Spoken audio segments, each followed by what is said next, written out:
Hello students, आज हम लोग बात करने वाले हैं वर्ग समतलीय संकुल में प्रतिस्थापन अभिक्रिया, substitution reaction in square planar complex. क्या है जरा देखिए। पहले तो वर्ग समतलीय संकुल के बारे में हल्की जानकारी इकट्ठा करते हैं। क्या है वर्ग समतलीय संकुल? देखें कि वर्ग समतलीय संकुल किस प्रकार का होता है। पहले मैं देख लें एक बार। ML4 टाइप का, अगर L एक डोनर साइट है तो ये ML4 टाइप का होता है, प्लस माइनस x जो भी हो। ये एक आइडिया ले रहा हूँ कि एक वर्ग समतलीय संकुल में 4 डोनर एटम या 4 मोनोडेंटेड लिगेंड होते हैं। सपोज करिए इसे मोनोडेंटेड लिगेंड है, ठीक है। बाइडेंटेड करोगे तो कम हो सकता है लिगेंड की संख्या, पर फिलहाल अभी ये जो 4 है वो मोनोडेंटेड लिगेंड है। ऐसे कॉम्प्लेक्स में अगर मैं VBT के थ्योरी के हिसाब से अगर बात करूं तो यहाँ DsP2 टाइप हाइब्रिडाइजेशन होता है ना। ये VBT के अकॉर्डिंग बता रहा हूँ। सेफ्टी हालांकि ये सब नहीं मानता है, पर VBT के अकॉर्डिंग तो DsP2 हाइब्रिडाइजेशन कर सकते हैं, क्योंकि VBT ही अच्छा बताता है सेफ्टी के बजाय। तो सेफ की बात कर रहा हूँ, इसलिए यहाँ पर ऐसा देखना पड़ेगा। और ये वर्ग समतलीय होता है, स्क्वायर प्लेनर। वर्ग समतलीय अब कैसे दिखता है? तो वर्ग समतलीय दिखता ऐसे है, एक सेंटर होता है और ऐसे 4 लिगेंड प्लेन में होते हैं, एक ही प्लेन में, है ना। और इस पर जो भी चार्ज है वो रहेगा, प्लस माइनस x, इस तरह से दिखाई देता है। तो इसको, इस टाइप के कॉम्प्लेक्स में हमको अब प्रतिस्थापन अभिक्रिया पढ़ना है। बहुत अच्छे से देखिएगा कि जितने भी एविडेंसेस हैं वो किसकी ओर जाता है। वो बोलता है, अच्छा प्रतिस्थापन किस तरह होता है, पहले उसकी बात कर लेते हैं। मैं बोलता हूँ कि स्क्वायर प्लेनर कॉम्प्लेक्स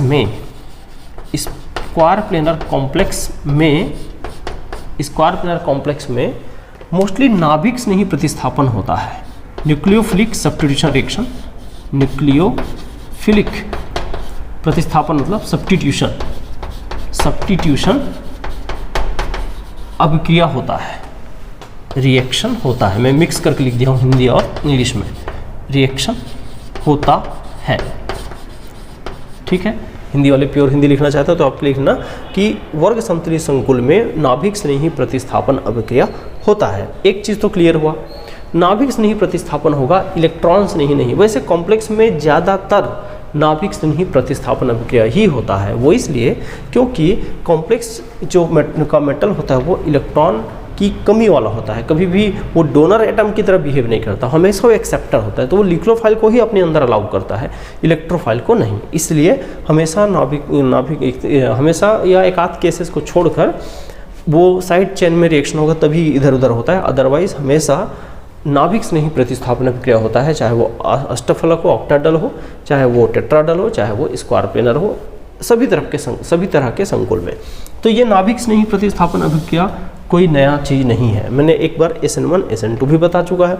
तो यहाँ से आप समझ गए हैं कि नाभिक स्नेही प्रतिस्थापन होता है। अब दूसरी बात आती है कि वो SN1 होता है कि SN2, ठीक है। मुख्यतः 2 प्रकार का होता है, SN1 और SN2। तो SN1 और SN2 के अलावा भी इंटरचेंज करके एक और मैकेनिज्म होता है, लेकिन अभी उसकी बात नहीं करें। केवल मेजर 2 टाइप को देखते हैं, SN1 और SN2। क्या होता है SN1 और SN2? अब उनमें वो तो जान ही चुके हैं, लेकिन अब इसमें किसकी ओर जाता है? तो बहुत सारे साइंटिस्ट ने बहुत सारा एक्सपेरिमेंट किया, बहुत सारा प्रैक्टिकल किया, और बहुतों का जो राय था वो है SN2। लेकिन जब प्रैक्टिकली जो कैलकुलेशन ये भी बोलता है कि वो स्यूडो फर्स्ट ऑर्डर पे होता है ना, स्यूडो फर्स्ट ऑर्डर की तरह, कि मतलब मैकेनिज्म पूरा SN2 की ओर सपोर्ट करता है, लेकिन वो बहुत अधिक सॉल्वेंट की उपस्थिति में वो फर्स्ट ऑर्डर की तरह भी मैकेनिज्म शो कर सकता है। तो इसमें मिलीजुली प्रतिक्रिया है ना। तो यहाँ लिखता हूँ कि SN2 मैकेनिज्म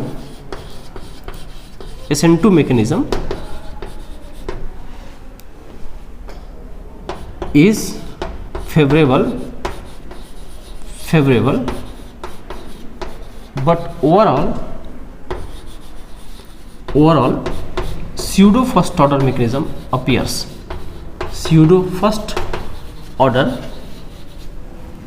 mechanism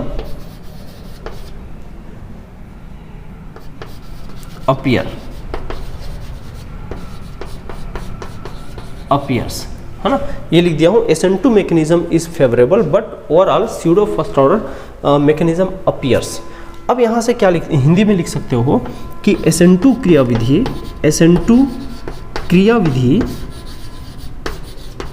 क्रियाविधि संभावित है या फेवरेबल, एक तरह से मतलब संभावित है लिख दूँ, संभावित होती है, संभावित है, परंतु आभासी प्रथम कोटि अभिक्रिया, आभासी प्रथम कोटि। अब ये क्यों बोल दिया, ऐसा कॉन्ट्राडिक्टरी लैंग्वेज हो गया, कहने का मतलब ये विरोधाभास जैसा हो गया। यहाँ बोल दिया SN2 और वहाँ फर्स्ट ऑर्डर बोल रहे हैं, तो 2 और फर्स्ट तो मैच ही नहीं कर रहा है, लेकिन वो आभासी शब्द लिखा हो इसलिए, है ना। अब ओवरऑल आपको पूछे कि SN1 के SN2 एक बताओ, बस आप बोलना है SN2, क्योंकि मैकेनिज्म का जो होने का टाइप देखोगे ना RDS पे, रेट डिटरमाइनिंग स्टेप पर, वो 2 मॉलिक्यूल ही पार्टिसिपेट कराता है ना। हालांकि वो एक्सेस में होने के कारण वो कई बार इधर चल देता है। मैं दिखाऊंगा कैसे 2 तरह का मैकेनिज्म होता है उसमें। तो एक तरह तो क्लियरली SN2 होता है और एक तरह में वो क्लियरली SN2 नहीं हो पाता, बस इतना अंतर है। SN2 जैसा होता है बस। SN2 क्रियाविधि संभावित परंतु आभासी स्यूडो फर्स्ट ऑर्डर प्रथम कोटि की अभिक्रिया दर्शाता है, ठीक है, दर्शाता है। अच्छा चलो ये ठीक है कि आभासी प्रथम कोटि की अभिक्रिया दर्शाता है। हम बाद में जब देखेंगे कि इसमें लिगेंड का पर्टिकुलर पोजीशन भी हो सकता है, प्रभावित करने वाले कारक में जब आएंगे तो एक ट्रांस प्रभाव आएगा, वो भी एक टॉपिक है अपने आप में, तो उस पर बात करेंगे प्रभावित करने वाले कारक भी। अभी हम लोग केवल और केवल ये जानते हैं। अच्छा, ये SN2 की ओर ज़्यादा ओरिएंटेड है, SN2 हम लोग ज़्यादातर प्रीफर करते हैं, लेकिन वो बट करके लिख दिया हूँ, वो उसके रेट लॉ के हिसाब से लिखा हूँ। आप देखें कि SN2 क्यों SN2 की तरफ प्रीफर करता है, कि इसके पीछे कारण क्या है, SN2 पर ज़्यादा हम झुकाव क्यों रखे हैं।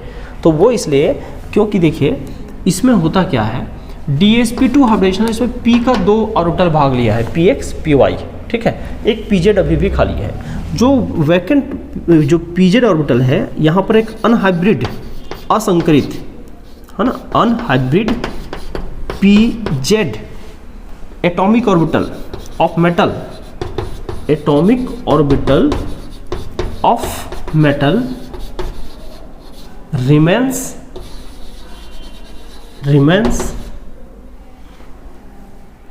unhybrid PZ atomic orbital remains vacant and available for incoming ligand, ऐसा लिखा है मैंने। Unhybrid PZ atomic orbitals of metal remain vacant and available for incoming ligand।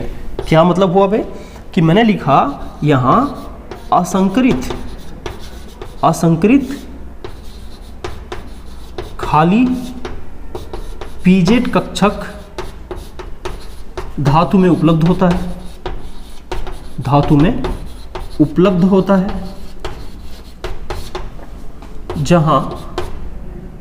उपलब्ध होता है, जहां आने वाला नाभिक स्नेही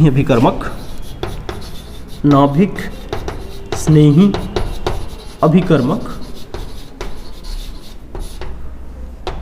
आता है या आक्रमण करता है। ये ऐसा, इसका मतलब ये हुआ। कैसे समझे कि हमने जब हाइब्रिडेशन देखा तो एक D यूज हुआ, एक S यूज हुआ और 2 P यूज हुआ, एक P अभी भी खाली है, ठीक है, वैलेंस सेल में। ये तो लगभग ये बैक साइड का भी होता है। अब जो भी है ये हम इसको देखते हैं, S और P में से P 2 यूज़ हुआ है। अब कैसे दिखेगा जरा देखो, एक मेटल में 1 2 3 4, ये 4 बॉन्ड बनाने के लिए ये 4 ऑर्बिटल यूज़ हुए हैं। जो बचा हुआ ऑर्बिटल है वो PZ है, उसका 2 लोब होता है ऐसे Z एक्सिस में, तो ये दोनों खाली है। तो आने वाले जो लिगेंड सपोज Y- है, तो उसके लिए क्या करता है कि एक बिल्कुल किस तरह का इन्वायरमेंट क्रिएट करता है मैं आपको बताऊं तो इस तरह है। ये जो 4 लिगेंड है ना, ये जो 4 लिगेंड वो दिखने में बिल्कुल इस तरह है, ऐसे है, और यहाँ ऊपर बीचों बीच ऐसा है, और नीचे एक ऑर्बिटल ऐसा है, एक लोब ऊपर खाली है, एक लोब नीचे खाली है। तो देखने में ऐसा है कि ऊपर और नीचे का वातावरण बिल्कुल बराबर है। तो आने वाला जो लिगेंड होगा यहाँ से आ रहा है वो ऊपर भी बराबर आ सकता है, नीचे भी बराबर आ सकता है। तो दो एक तरह से फ्री ऑर्बिटल अवेलेबल है जो इसको अलाउ करता है आने के लिए। 50-50% दोनों चांस है ऊपर और नीचे अटैक, ठीक है। तो क्या होता है कि ये जो प्लेन में होने के कारण ये डिस्टर्ब भी नहीं करता, ऊपर और नीचे को कम प्रतिकर्षण करता है और इसलिए आसानी से लिगेंड को आने देता है। तो एक ही स्टेप में वो इसको बुला लेता है। इसका मतलब ये किसकी ओर जा रहा है, SN2 की ओर जा रहा है, ठीक है। अच्छा, वर्ग समतलीय संकुल में जो धातु होता है उस पर एक बात और कर लेता हूँ, यहाँ पे बात कर लेता हूँ, जगह है। धातु होता है वो ज़्यादातर D8 कॉन्फ़िगरेशन वाले होते हैं, D8 विन्यास वाले धातु होते हैं, जैसे निकिल 2+, पैलेडियम 2+, प्लेटिनम 2+, ये सबसे कॉमन है। ये तीनों जो निकिल वाला फैमिली का है वो तीनों बहुत कॉमन है इस टाइप के कॉम्प्लेक्स दिखाने में और इस टाइप के मैकेनिज्म शो करने में, जिसमें प्लेटिनम वेल स्टडीड है। कई सारे दवाइयाँ भी बनती है प्लेटिनम के इस टाइप के कॉम्प्लेक्स से, कैंसर का ड्रग बनता है तो सिस्प्लेटिन बोलते हैं, बाद में देखेंगे। तो वो इसी कारण सबसे ज़्यादा स्टडीड है।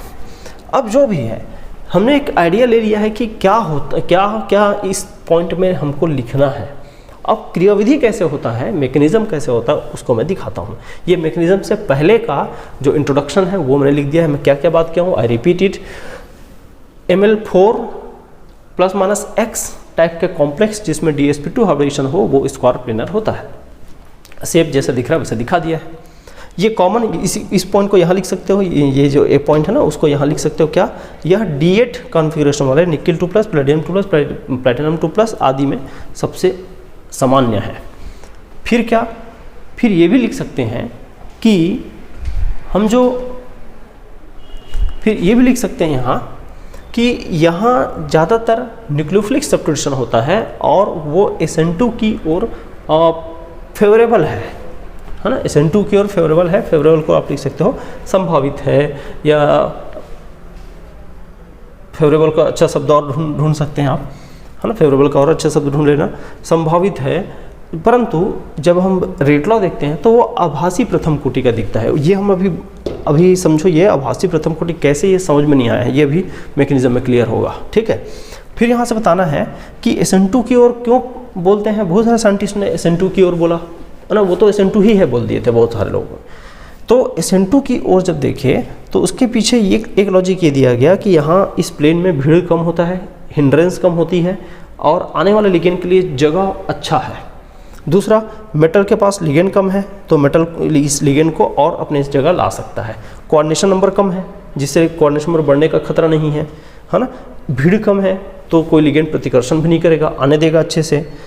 तो कई सारे प्रमाण, एक तरह से थ्योरेटिकल फैक्ट है जो बता रहा है कि SN2 होना चाहिए, है ना। और मैकेनिज्म आप देखेंगे ना, फर्स्ट स्टेप तो SN2 जैसा ही होता है।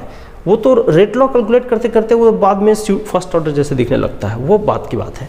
तो आपको मैंने ये सब बता दिया है। अब क्या करते हैं, मैकेनिज्म में ये जो पॉइंट है आभासी आभास, उनको क्लियर करने के लिए मैकेनिज्म चाहिए। तो मैं मैकेनिज्म दिखाता हूँ, पहले इतने को नोट करिएगा आप। ये एक रिएक्शन मैंने लिखा है, एक जनरल फॉर्मूला से लिखा है। क्या, प्लेटिनम A3X, A3 जो है वो समझो इनर्ट लिगेंड है। इनर्ट का मतलब जो सब्स्टिट्यूट नहीं होगा। X को क्या लिखा हूँ, एज अ एक्टिव लिगेंड, या ये लबाइल लिगेंड जो सब्स्टिट्यूट होगा। तो यहाँ आप देख रहे हो ये चार्ज वार्ज, अभी मैं चार्ज पे ज़्यादा फोकस नहीं करूँगा, वो लिगेंड जब पर्टिकुलर जानेंगे कौन सा न्यूट्रल कौन सा माइनस चार्ज तो फिर सोचेंगे उसके बारे में। अभी कोई चार्ज आर्बिट्रेरी कुछ है, Y माइनस कोई एक लिगेंड है। अब वाटर एज अ सॉल्वेंट दे दिया हूँ, फिर यहाँ पर ऐसा एक प्रोडक्ट बना हुआ है। अब यहाँ से देखिए मैकेनिज्म दो तरह से होगा, है ना। मैकेनिज्म दो तरह से होगा। कैसे दो तरह से होगा मैं आपको बताऊँ। प्लेटिनम, और यहाँ पर प्लेटिनम के साथ A3 है और X है। प्लेटिनम A3X, ऐसा है। फिर यहाँ देखिए इस कॉम्प्लेक्स में अगर अभी शेप में जाएंगे तो ये इस तरह से है कि 1 2 3 4, यहाँ से x, यहाँ से a, यहाँ से a, यहाँ से a, इस तरह का शेप है, ठीक है। अब हमको क्या करना है, एक मैकेनिज्म, दो तरह का मैकेनिज्म साथ साथ होता है कि कुछ मॉलिक्यूल इसमें चल देता है, कुछ मॉलिक्यूल इसमें चल देता है।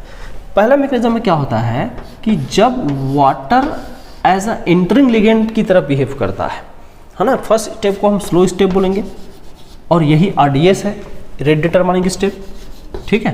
तो एक मैकेनिज्म को पूरा पहले कर लेता हूँ, फिर दूसरे में चलूँगा। तो पहले वाटर इस तरह बिहेव करता है, तो यहाँ देखो क्या होगा, प्लैटिनम इस तरह से, प्लैटिनम हो गया, फिर 1 2 3 4 ऐसा है, फिर यहाँ से वाटर हमने ले आया, ये X, यहाँ A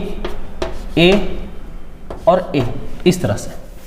तो ये अभी तो दिख रहा है मुझे कैसा, इसका जो इंटरमीडिएट है वो स्क्वायर पिरामिडल, कैसा दिख रहा है, स्क्वायर पिरामिडल, हिंदी में वर्ग पिरामिडी दिख रहा है, लेकिन ये तुरंत कन्वर्ट हो जाता है किस में, ट्राइगोनल बाइपिरामिडल। ट्राइगोनल बाइपिरामिडल ही त्रिकोणीय द्विपिरामिडीय, ट्राइगोनल बाइपिरामिडल ही मुख्य इसका इंटरमीडिएट होता है। और कैसे दिखेगा उसको देखिएगा, तो यहाँ से प्लैटिनम और ट्राइगोनल बनाना है अपने को, ये लीजिए भाई, ये लीजिए, ऐसा हमको दिखाई देता है, ठीक है। अब उसमें से ये X और वाटर को यहाँ रखा हूँ और यहाँ बाकी जगह A इस तरह से कन्वर्ट होता है। फिर ये दोनों इंटरमीडिएट इंटर कन्वर्टेबल है, हालांकि दोनों का कोऑर्डिनेशन नंबर 5 है, तो ज़्यादातर आपको पूछे तो ये बताना, और ये दोनों स्टीरियो डिसाइड करता है, वो बात की बात है। इससे क्या होता है, रिटेंशन स्पेसिफिक स्टीरियो आता है ना, ज़्यादातर यही होता है, इसलिए वो जो स्टीरियो आता है उससे प्रमाण से पता चलता है कि ज़्यादातर कौन टिकता है। अच्छा, वो बात की बात है, हायर क्लासेस में ये सब सीखते हैं। अभी फिलहाल यहाँ से देखें, ये लीजिए, अब हम लोग क्या करें कि 5 कोऑर्डिनेशन नंबर को तो बना दिए हैं इंटरमीडिएट। अब इंटरमीडिएट बना, ये क्या है भाई, इंटरमीडिएट बोलते हैं, माध्यमिक यौगिक, इंटरमीडिएट हिंदी में माध्यमिक यौगिक या माध्यमिक इंटरमीडिएट कंपाउंड बोलो या माध्यमिक यौगिक बोलो, दोनों एक ही है। अच्छा हाँ, अभी क्या होगा, X को बाहर निकाल के वाटर अपने जगह आ जाएगा, A प्लैटिनम है ना, यहाँ से X की जगह वाटर और बाकी सब जगह A। ये एक स्टेप पूरा हुआ, लेकिन अभी हमारा पूरा टारगेट खत्म नहीं हुआ है, तो अब सेम स्टेप कैसे लगेगा, Y माइनस के साथ, फिर वैसे ही सेम, अब वाटर एज अ लिगेंड बाहर होगा, ठीक है। अब मैं उस स्टेप नहीं बढ़ा रहा हूँ, सेम ऐसे ही वाटर को बाहर करना है। तो अब क्या हो जाएगा, प्लेटिनम यहाँ से Y माइनस, ये A और A, अब एक झटके में कर दिया क्योंकि ये फास्ट स्टेप है, ज़्यादा इंपॉर्टेंट नहीं है। तो ऐसे ही जैसा अभी हुआ ना, बिल्कुल वैसे ही चेंज करना। अच्छा, इधर आते हैं, एक मैकेनिज्म हो गया, उत्पाद बन गया हमारे पास, Y यहाँ पर माइनस लिखने की ज़रूरत नहीं है, गुना कॉम्प्लेक्स के ऊपर जो भी चार्ज आना होगा आ जाएगा। अब यहाँ देखिए, इधर क्या होता है, पहले ही स्टेप जिसको हम स्लो स्टेप या RDS स्टेप बोले थे, उसी स्टेप में Y माइनस आ गया और Y माइनस ही ऐसा रूप ले लिया है ना। कैसे, ये देखिए, प्लैटिनम यहाँ पर Y माइनस, ये X A, या इसको बदल के तुरंत क्या करूँगा, प्लैटिनम यहाँ से Y और ये X A और ये A। अब अगले स्टेप में ये बाहर हो जाएगा और ये फास्ट स्टेप होगा और माइनस एक्स करके, जी हाँ, माइनस एक जैसे यहाँ हुआ था वैसे माइनस एक्स माइनस बाहर होके क्या हो जाएगा, Y उसकी जगह ले लेगा। तो इस तरह से हमको दिखाई पड़ेगा, है ना भाई, इस तरह से हमको दिखाई पड़ेगा। ये सीधा सा है, सिंपल सा है, 1 2 3, एक छूट गया अभी देखो। अच्छा, इसको ट्राइगोनल बाइपिरामिडल बनाना था मुझे, मैं कोशिश करता हूँ ट्राइगोनल बाइपिरामिडल बन जाए। ये लीजिए, A और ऐसे A, ठीक है। तो ट्राइगोनल बाइपिरामिडल से ये आगे इस तरह से फास्ट स्टेप में कन्वर्ट हो गया। तो अब ये जो दोनों स्टेप बना, कभी आप रेट लॉ सुने होंगे, रेट लॉ में ये दोनों स्टेप इंपॉर्टेंट होता है, केमिकल काइनेटिक्स में रेट लॉ बोलते हैं। तो देखो, रेट इक्वल्स टू क्या होता है, रेट स्मॉल आर से रिप्रेजेंट कर दे दूँ, रेट, पूरा इक्वेशन का रेट पूरा या पूरा रिएक्शन का रेट बोलूँ तो देखो इधर दोनों स्टेप में होता है ऐसा, ये दोनों ऑप्शन में नहीं है, ये भी मैकेनिज्म होता है साथ साथ ये भी मैकेनिज्म होता है, तो इसलिए दोनों को हटा नहीं सकते किसी एक को, हम दोनों को जोड़ के लिखेंगे। तो कैसे लिखते हैं देखो, यहाँ इसको रेट कांस्टेंट को मैं लिख देता हूँ K1 और इसको लिख देता हूँ K2, है ना, आपकी मर्जी है। यहाँ K सॉल्वेंट भी लिखते हैं और KY भी लिखते हैं, चलो उसी स्टाइल में लिख देता हूँ K सॉल्वेंट, यहाँ सॉल्वेंट जुड़ा इसलिए, और KY यहाँ पर Y निक्लोफाइल जुड़ा इसलिए चलेगा। हाँ अब देखें क्या K सॉल्वेंट जुड़ा, तो K सॉल्वेंट जुड़ा तो क्या हुआ, इस समय कॉन्सेंट्रेशन ऑफ PtA3X इस पर डिपेंड करेगा। सॉल्वेंट को वाटर सॉल्वेंट है और सॉल्वेंट एक्सेस में है और सॉल्वेंट ही निक्लोफाइल की तरह बिहेव किया है और सॉल्वेंट हमेशा एक्सेस में होता है, तो सॉल्वेंट ही निक्लोफाइल की तरह बिहेव किया है, इसलिए इस सॉल्वेंट को हम इग्नोर करते हैं। हालांकि ये जुड़ा है, दो मॉलिक्यूल दिख रहे हैं, बट ये मॉलिक्यूल एक्सेस में होने के कारण रेट को अफेक्ट नहीं करता, इसी के कारण स्यूडो फर्स्ट बोला जा रहा है, तो उसको इग्नोर कर दीजिए। और प्लस दूसरा जो स्टेप है क्या बनेगा, KY ये वाला कांस्टेंट और ये दोनों यहाँ पर रिएक्टेंट की तरह है, ये देखो, तो यहाँ से हो जाएगा KY PtA3X and second one Y minus का कॉन्सेंट्रेशन, ये ऐसा बनेगा। यहाँ दो रिएक्टेंट लेंगे, यहाँ पर एक ही रिएक्टेंट लेंगे, किसको इग्नोर किए हैं, सॉल्वेंट को इग्नोर किए हैं।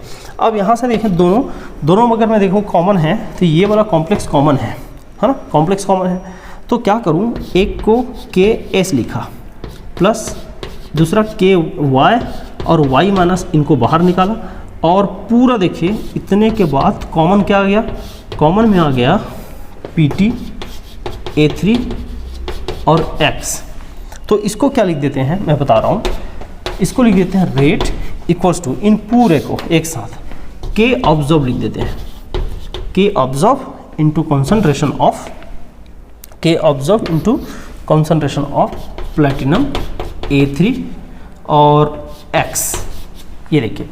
अब इस समीकरण को आप देखोगे ना, इस समीकरण को, तो आपको क्या दिखेगा, यहाँ पर पहला ऑर्डर दिखेगा, एक पावर, इसका मतलब ये पहला ऑर्डर है, लेकिन आप जब बारीकी देखोगे तो यहाँ बहुत सारे शामिल हैं, इसलिए कन्फ्यूज़न बना रहता है, इसलिए इसको बोलते हैं कि एक तरह से स्यूडो फर्स्ट ऑर्डर की तरह दिखता है, ओवरऑल स्यूडो फर्स्ट ऑर्डर की तरह।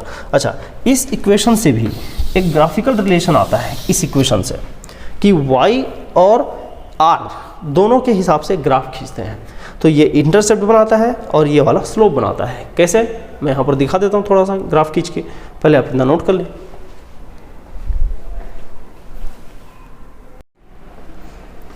देखिए ये जो इक्वेशन आया था उसके हिसाब से K ऑब्जर्व जो है वो इसके बराबर है, इसका मतलब क्या लिख सकता हूँ, K ऑब्जर्व इक्वल्स टू यहाँ से KS ये वाला प्लस KY और concentration of Y minus nucleophile, ये होगा।